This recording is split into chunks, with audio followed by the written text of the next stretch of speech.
Hello everyone, আসসালামু আলাইকুম। সবাই কেমন আছেন? আমিও আল্লাহ রহমতে ভালো আছি। চলে এলাম ছাদ বাগানে।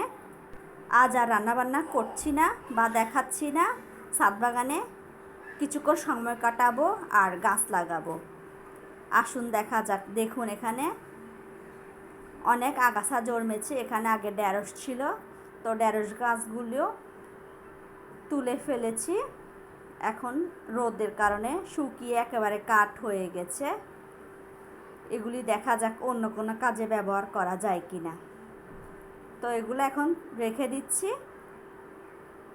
আর এই যে আগাছাগুলো আমার মেয়েরা সহ পরিষ্কার করে নিচ্ছি। কতটা আগাছা জন্মেছে দেখুন। ছাদ বাগানে আসা হয় কিন্তু কাজগুলো আর করা হয় না। মানে গাছে পানি দিই বা যতটুকু কাজের দরকার করে নিই। কবুতর আছে কিছু বা গাছগাছরা ফলমূল ইত্যাদি যা কিছু আছে আর কি করে চলে যাওয়া হয়। আর আগাছাগুলো পরিষ্কার করা হয় না, খুব একটা সময় দেওয়া হয় না। তো এই জায়গাটা একটু পরিষ্কার করে নিচ্ছি। দেখুন, এর মধ্যে বৃষ্টি আসছে, হালকা ঝিরিঝিরি বৃষ্টি যারে বলে, হালকা ঝিরিঝিরি বৃষ্টি আসছিল। মাটিগুলি ভিজে গেছে, দেখুন অবস্থা। শুকনো থাকতে মাটি আগাছার সাথে উঠে আসে নাই, ভিজে যাওয়ার কারণে আগাছার সাথে মাটি উঠে আসছে। তো যতটুকু সম্ভব আগাছা পরিষ্কার করে নিলাম। আর এই জায়গায় আমরা সবসময় আগাছা ফেলে দিই, তো পরবর্তীতে মানে ডাস্টবিনে ফেলে দিই এই আর কি।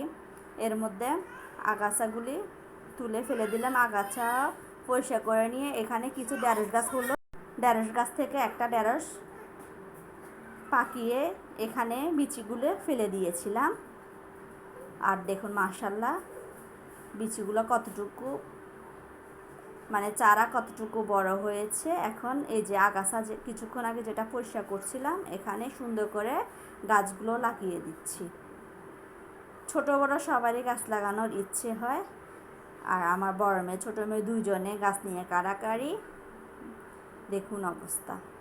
এর মধ্যে একটা দুইটা গাছ আগা ভেঙেও গেছে, আপনাদেরকে আমি পরবর্তীতে দেখাচ্ছি। তো আমার এক হাতে ক্যামেরা ছিল আর এক হাতে গাছ, তাই লাগাতে অসুবিধা হচ্ছিল।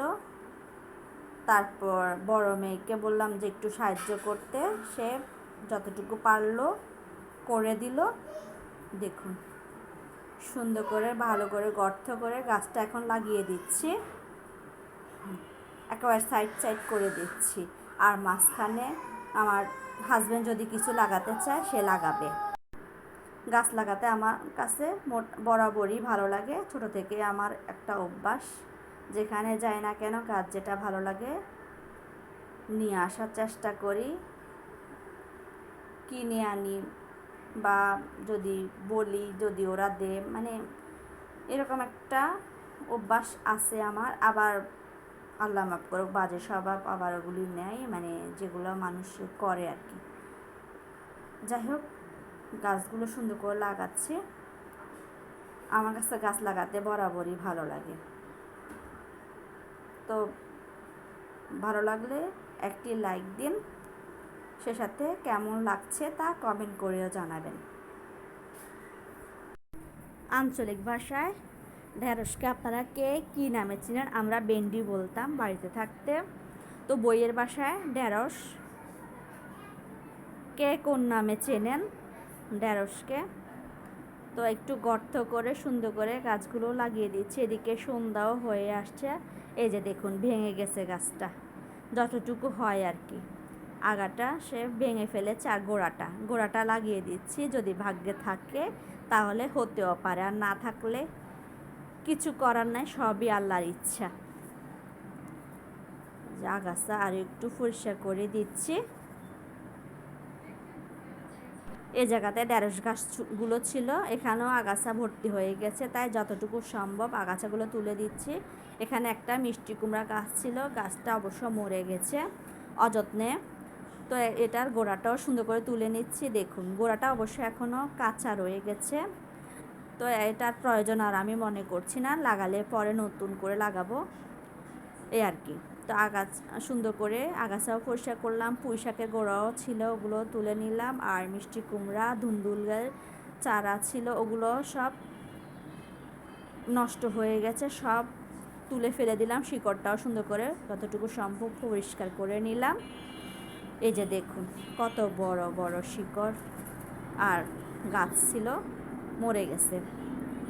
এখন ভালো করে ডিপ করে গর্ত করে সুন্দর করে এখানে আরেকটি গাছ আমি বপন করব। গাছ লাগাতে এরকম কার কার কাছে ভালো লাগে তা জানাবেন। এখানে শুধু কেঁচো আর কেঁচো। ছোটোবেলা অবশ্য কেঁচো আমরা ধরতাম, ভিতরে কাজ থাকতে পারে বা কংক্রিট থাকতে পারে, অনেক সময় এরকম করে গর্ত করতে গিয়ে আমার অনেকবার হাত কেটেও গেছে। দেখুন কেঁচো আরও কয়েকটা এখানে আছে, একটা আপনাদের সাথে দেখাচ্ছি। এরকম কেঁচো থাকলে আবার কম্পোস্ট সার নাকি তৈরি হয়, তো অনেকে আবার কেঁচোর চাষও করে। ছোটোবেলায় কেঁচোগুলো দিয়ে আমরা অনেক মাছ ধরেছি, বড়শিতে গেঁথে সুন্দর করে মাছ ধরতাম। ছোটোবেলার স্মৃতি এরকম একটু একটু মাঝে মধ্যে সামনে চলে আসলে তখন মনে পড়ে যায় আর কি। তো সুন্দর করে গর্ত করে এখন এই যে বাঁশ গাছ, এটা চায়না বাঁশ, ইংলিশে চায়না ব্যাম্বু মনে হয় বলে। তো এইটুকু গর্ত করে এটা সুন্দর করে লাগিয়ে দিচ্ছি, দেখা যাক হয় কি না। আল্লাহর ইচ্ছা, সবই আল্লাহর উপরে ভরসা করে সব কিছু লাগানো। বিসমিল্লাহ করে সুন্দর করে লাগিয়ে দিলাম। গাছটা একটু নুয়ে পড়ছে, তো একটা বাঁশের কঞ্চি দিয়ে সুন্দর করে গেঁথে দিচ্ছি।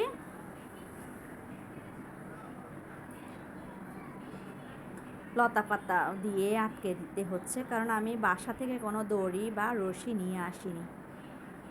তাই ওই যে ধুন্দুল গাছের একটু লতা ছিঁড়ে নিলাম, তারপরে যেভাবে করে বাঁশের কঞ্চিটা ভালো করে গেঁথে দিয়ে তারপরে বেঁধে দিচ্ছি।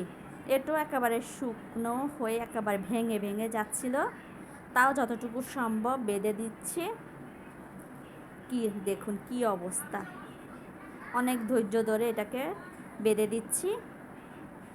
বাসা থেকে একটা দড়ি নিয়ে আসলে হয়তো ভালো হতো, তো এখন বেলাও পড়ে গেল, তাই আর বাসায় যাচ্ছি না। যতটুকু সম্ভব পেরেছি বেঁধে দিলাম। তো এতক্ষণ ভিডিওটি দেখার জন্য ধন্যবাদ। ভালো থাকুন, সুস্থ থাকুন। পরবর্তী ভিডিও দেখার জন্য আমন্ত্রণ রইল। আবারও ফিরে আসবো অন্য কোনো ব্লগ নিয়ে। আশেপাশে মাটি খুঁড়তে যতটুকু মাটি পড়ে গিয়েছিল বা শিকড় টান দিতে যতটুকু মাটি পড়ে গিয়েছিল সেগুলো তুলে নিচ্ছি। তুলে নিয়ে চারপাশ সুন্দর করে দিয়ে দিলাম, কারণ প্রতিটা মাটির কদর আছে। আল্লাহ হাফেজ। ভালো লাগলে লাইক কমেন্ট শেয়ার করুন, আর সেই সাথে চ্যানেলটিকে সাবস্ক্রাইব করে চ্যানেলের পাশে থাকুন। আজ এ পর্যন্তই। ভিডিওটি দেখার জন্য ধন্যবাদ। আসসালামু আলাইকুম।